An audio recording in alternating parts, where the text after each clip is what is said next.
Hello my dear students, welcome to my class once again. आज का class sentence पे आधारित है। सेंटेंस क्या होता है, सेंटेंस के कितने प्रकार होते हैं, उस पे आधारित है। क्लास 6 से लेके क्लास 12 के स्टूडेंट्स के लिए बहुत ही यूजफुल होगा।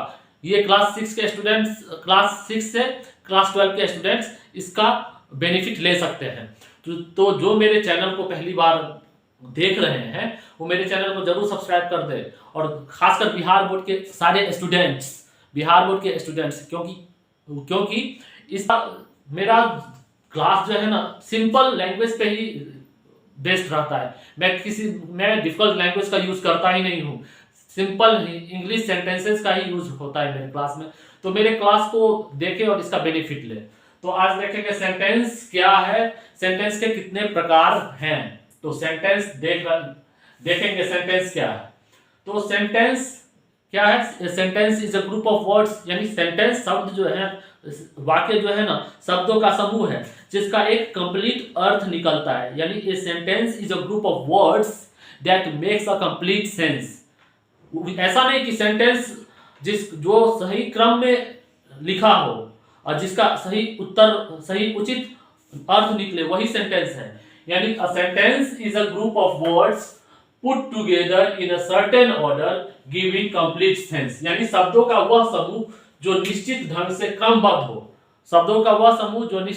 क्रमबद्ध हो और पूर्ण अर्थ देता है, सेंटेंस कहलाता है। जैसे एग्जांपल में देखेंगे, he is going there, sentence है क्योंकि ये सही क्रम में है। ही इज गोइंग देयर, तो ये सेंटेंस है। इसका अर्थ निकल रहा है कि ही इज गोइंग देयर, वह वहां जा रहा है। अगर यही ऐसे रहता, गोइंग ही इज देयर, तो ये सही क्रम में नहीं है, तो ये वाक्य नहीं है। वाक्य कौन है? वाक्य वो है जो सही क्रम में हो, शब्दों का वह समूह जो जिसका एक उचित अर्थ निकलता है। यानी शब्दों का वह समूह जो निश्चित ढंग से क्रमबद्ध हो और पूर्ण अर्थ देता हो, वाक्य कहलाता है। जैसे गो देयर, जैसे what a beautiful scene it is. ठीक है ना। तो ये सारे सेंटेंस जो है ना सही क्रम में लिखे हैं, इसीलिए ये सेंटेंस है, इसका एक उचित अर्थ निकलता है। अब सेंटेंस कितने प्रकार के होते हैं? तो सेंटेंसेस आर ऑफ 4 काइंड्स, यानी सेंटेंस 4 प्रकार के होते हैं। एसर्टिव सेंटेंस को डिक्लेरेटिव सेंटेंस भी कहते हैं। इंट्रोगेटिव सेंटेंस प्रश्नवाचक वाक्य, एसर्टिव सेंटेंस निश्चयात्मक वाक्य, इंट्रोगेटिव सेंटेंस प्रश्नात्मक वाक्य। थर्ड है इंपेरेटिव सेंटेंस विधिवाचक वाक्य, इसको आदेश सूचक वाक्य भी कहते हैं हिंदी में। 4 है एक्सक्लेमेटरी सेंटेंस विस्मयादि बोधक वाक्य। ठीक। एसर्टिव सेंटेंस को डिक्लेरेटिव सेंटेंस भी कहा जाता है। एसर्ट मींस होता है दावा करना, तो उसी एसर्ट से बना है एसर्टिव सेंटेंस यानी निश्चयात्मक वाक्य, इंट्रोगेटिव सेंटेंस प्रश्नात्मक वाक्य, इंपेरेटिव सेंटेंस विधिवाचक वाक्य, और आदेश सूचक वाक्य भी इसको कहते हैं, इंपेरेटिव सेंटेंस को। नंबर 4 है एक्सक्लेमेटरी सेंटेंस विस्मयादि बोधक वाक्य। अब इसके डेफिनेशन को, इसके परिभाषा को हम देखते हैं।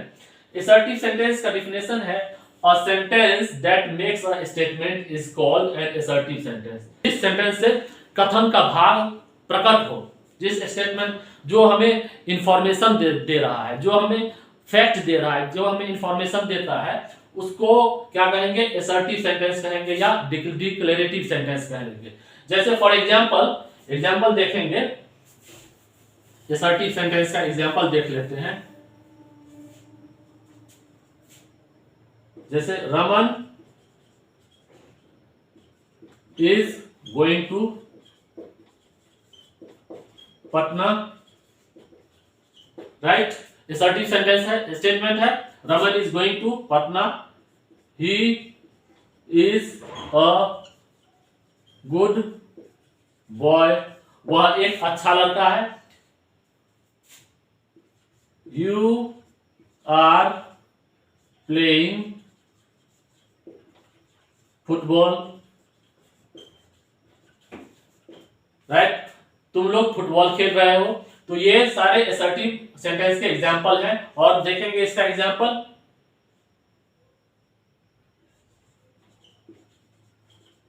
Raman and Suman learn English, यानी रमन और सुमन अंग्रेजी सीखते हैं। तो ये असर्टिव सेंटेंस के एग्जाम्पल हैं। ठीक, अब नंबर 2 में लास्ट में क्या लगा होता है, फुल स्टॉप लगा रहा होता है। असर्टिव सेंटेंस के लास्ट में फुल स्टॉप जरूर रहता है, तो इसका ध्यान रखेंगे। और असर्टिव सेंटेंस को डिक्लेरेटिव सेंटेंस भी कहते हैं, ये भी ध्यान में रखेंगे। अब देखते हैं interrogative sentence. Interrogative sentence A sentence that ask A question, वह वाक्य जिसके द्वारा प्रश्न किया जाता है, वह वाक्य जिसके द्वारा प्रश्न किया जाता है, तो उसको इंटरोगेटिव सेंटेंस कहते हैं। तो इंटरोगेटिव सेंटेंस, इसका एग्जांपल देखेंगे।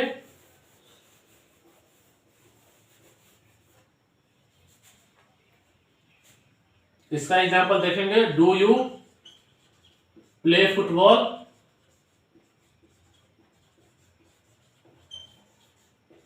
लास्ट में साइन ऑफ इंट्रोगेशन। हर एक इंटरोगेटिव सेंटेंस के लास्ट में साइन ऑफ इंट्रोगेशन यानी प्रश्नवाचक चिन्ह रहेगा ही रहेगा। तो डू यू प्ले फुटबॉल यानी क्या तुम फुटबॉल खेलते हो। व्हाई आर यू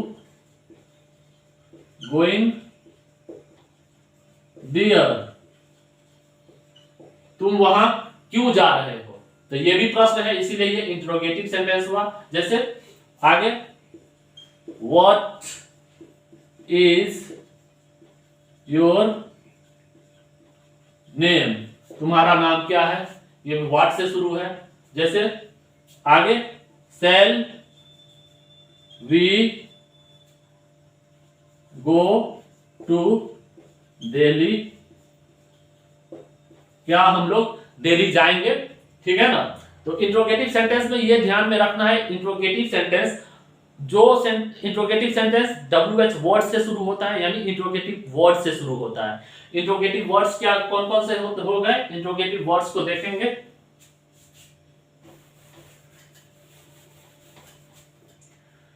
जो व्हाट से शुरू हो, व्हाई से हो, विच, हुज, होम, हु,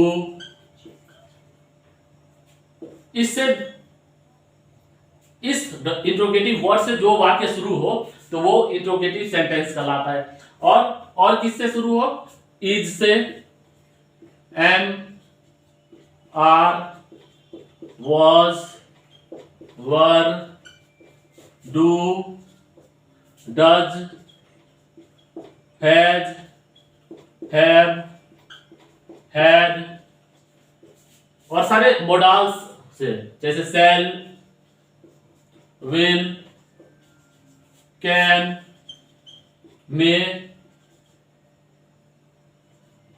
etc. इस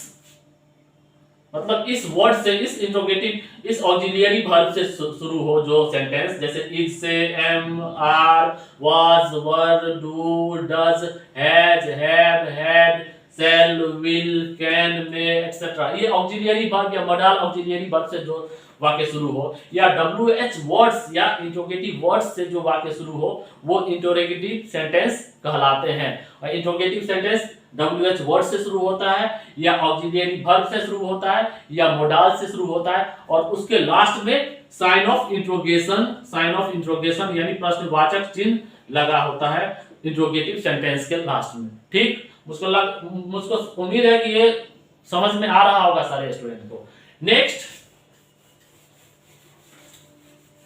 नेक्स्ट है इंपेरेटिव सेंटेंस। इंपेरेटिव सेंटेंस को देख लेते हैं। A sentence that express order, request और advice is called an imperative sentence.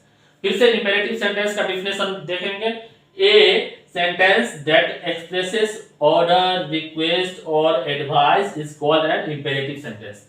वह वाक्य जो आदेश, अनुरोध या सलाह का भाव प्रकट करता हो, वह वाक्य जो आदेश, अनुरोध और सलाह का भाव प्रकट करता हो वो इंपेरेटिव सेंटेंस कहलाता है। यानी ऑर्डर का अर्थ क्या हुआ? ऑर्डर का अर्थ है आदेश, रिक्वेस्ट, अनुरोध, राइट, एडवाइस, सलाह। यानी इंपेरेटिव सेंटेंस में होता है क्या? इंपेरेटिव सेंटेंस में इंपेरेटिव सेंटेंस में आदेश, अनुरोध, सलाह इसका भाव प्रकट होता है। जैसे इसके एग्जाम्पल देखेंगे तो समझ में आएगा।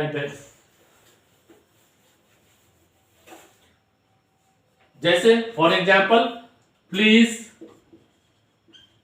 Give me a glass of water. इसमें रिक्वेस्ट का भाव प्रकट हो रहा है, कृपया मुझे एक ग्लास पानी दे। Please give me a glass of water. आगे देखें, टेक मेडिसिन इन टाइम, है ना। टेक मेडिसिन इन टाइम मतलब समय पर दवा ले। तो इससे आदेश, इससे सलाह का भाव प्रकट होता है। और please give me a glass of water, इससे रिक्वेस्ट का भाव प्रकट हो रहा है। अब आगे देखेंगे, गेट आउट इससे ऑर्डर का मतलब गेट आउट, इससे आदेश का भाव प्रकट हो रहा है। तो ये सारे हो गए इंपेरेटिव सेंटेंस। और देखेंगे, डू योर ड्यूटी, इससे डू योर ड्यूटी अपना काम करो, इससे भी जो है ना सलाह का भाव प्रकट हो रहा है, यानी एडवाइस का भाव प्रकट हो रहा है। तो ये सारे इंपेरेटिव सेंटेंस हो गए। तो इंपेरेटिव सेंटेंस में क्या होता है? इंपेरेटिव सेंटेंस में प्रायः जो है ना यू सब्जेक्ट छुपा होता है, छुपा रहता है।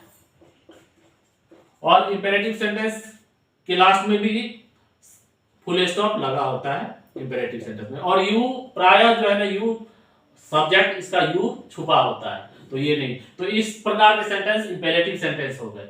अब लास्ट देखेंगे एक्सक्लेमेटरी सेंटेंस, यानी विस्मयादिबोधक वाक्य। विस्मयादिबोधक वाक्य क्या है? A sentence that expresses happiness, grief, hatred, wonder और appreciation is called an exclamatory sentence. वह वाक्य जिससे क्या है? जिससे प्रसन्नता का, दुख का, घृणा का, आश्चर्य का और प्रशंसा का भाव प्रकट होता हो, तो इस प्रकार के वाक्य को एक्सक्लेमेटरी सेंटेंसेस कहते हैं। तो यहां है, देख रहे हैं, हैप्पीनेस का अर्थ क्या होगा? हैप्पीनेस का अर्थ है प्रसन्नता, प्रसन्नता। ग्रीफ का अर्थ होता है दुख, GRIEF, ग्रीफ का अर्थ है दुख। हैट्रेड मीन्स होता है घृणा।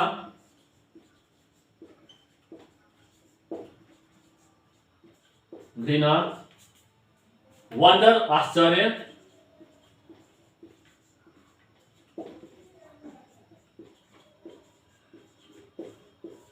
राइट। एप्रिसिएशन का अर्थ होता है प्रशंसा।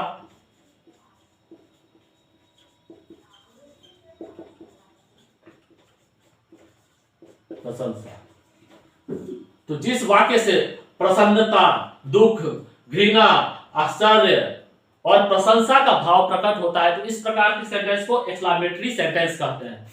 और एक्सक्लेमेटरी सेंटेंस के लास्ट में हमेशा, एक्सक्लेमेटरी वर्ड्स के लास्ट में या एक्सक्लेमेटरी सेंटेंस के लास्ट में साइन ऑफ एक्सक्लेमेशन, ये चिन्ह रहता है। यानी एक डंडा के नीचे बिंदु, ये हमेशा रहता है, ये रहता ही है एक्सक्लेमेटरी सेंटेंस के लास्ट में। तो इसको ध्यान में रखेंगे। तो देखेंगे, इसका एग्जांपल देख लेते हैं।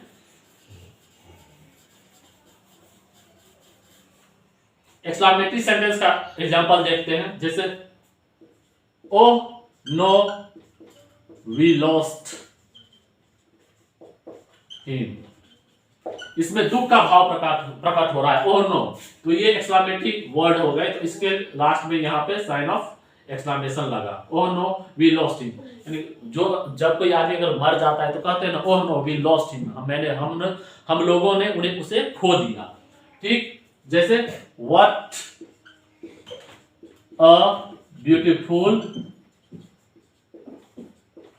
सीन इट इज, इसके लास्ट में आएगा ये सारा ये पूरा वाक्य ही जो है ना एक्सक्लेमेशन को शो करता है। जैसे what a beautiful scene it is, मतलब कितना सुंदर दृश्य यह है, तो इसके अंत में साइन ऑफ एक्सक्लेमेशन लगेगा। इसका अर्थ इसके अंत में साइन ऑफ एक्सक्लेमेशन, तो ये आश्चर्य, यह वंडर को शो कर रहा है, यानी हमारे स्ट्रॉन्ग फीलिंग को शो कर रहा है। नेक्स्ट देखेंगे, hurrah we won the match, right. यहाँ ये एक्सक्लेमेटरी वर्ड्स है, इसलिए इसके लास्ट में, इसके अंत में यहाँ साइन ऑफ एक्सक्लेमेशन लगा है, hurrah we won the match. कहते हैं जब कोई आदमी खुशी व्यक्त करता है तो खुशी व्यक्त करने के लिए हुर्रा का यूज किया जाता है ना, तो ठीक। आगे देखेंगे, हाउ डिस्गस्टिंग,